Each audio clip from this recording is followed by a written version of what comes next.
Hello all, today we're looking at Phantom Leader, the Deluxe Edition. This game came out in 2013 from DVG Games or Danverson Games. It's the deluxe version of the 2010 version of Phantom Leader.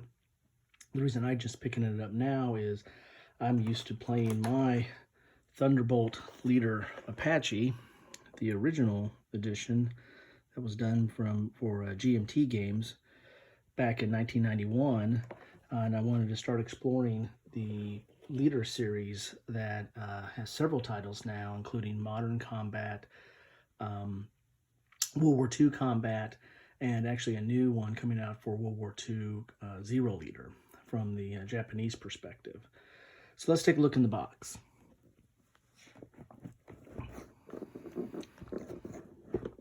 Your typical DVG box, thick box. You get a set of rules, 23 pages of rules, typical DVG glossy, a lot of pictures, text, but not a tremendous amount of text filling up the page because there's intermittent with pictures, talking about your armaments. Again, this is a solitaire system of Vietnam combat with some Cuban scenarios, Cuban Missile Crisis scenarios, that takes the role of a U.S. Fighter pilot on missions during Vietnam. So it's kind of a point of view of the pilot and following several missions. Several counter sheets. There's 4 counter sheets. They're the nice rounded counters, so easy to punch out. There's markers, planes, armaments, and there's a lot of different armaments. And the biggest part of this game is probably the loading out your ships or your planes to for each of the different missions that are in the game.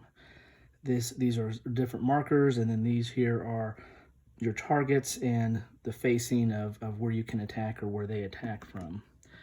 Here's your Phantom Leader player log, which keeps track of pilot stress, experience points, and as they go on missions, keeps track of that.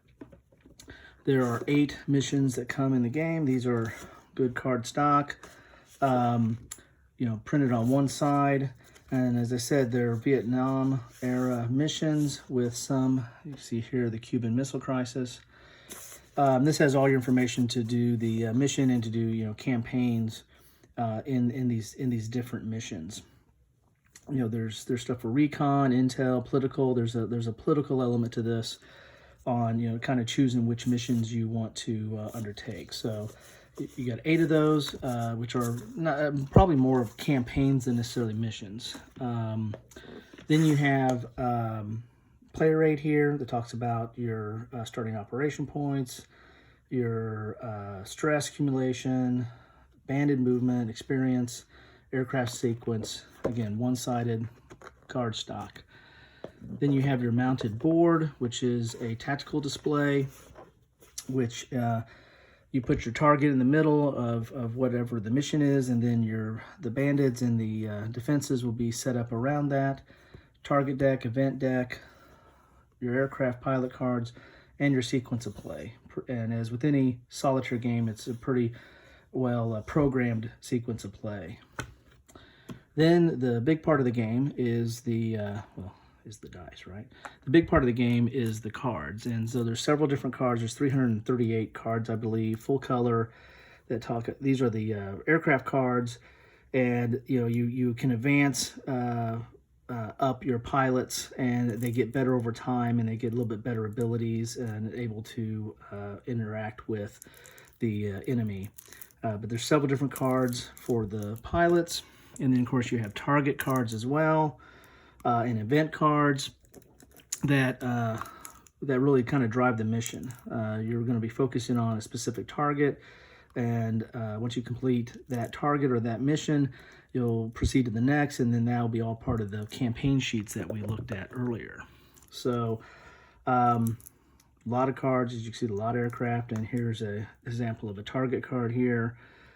The political factor of it, again, it makes a difference on what kind of missions you're choosing from a political standpoint as well. So, insert, typical DVG insert, probably not that useful. Probably get rid of the insert. I've already picked up a DVG counter tray, so I hope the 4 sheets of counters will fit back in there. So that's what you get. I hope this was helpful. Hope this was useful to you. You know, there's other unboxings out there, but I thought, especially with the 0 liter coming out pretty soon, I wanted to get a taste for this because I don't have a lot of games on the Vietnam era, especially on the air war, and I thought this would be a great system to get into to supplement my Thunderbolt Apache leader, the old version. Anyway, I hope this was useful. Thanks all.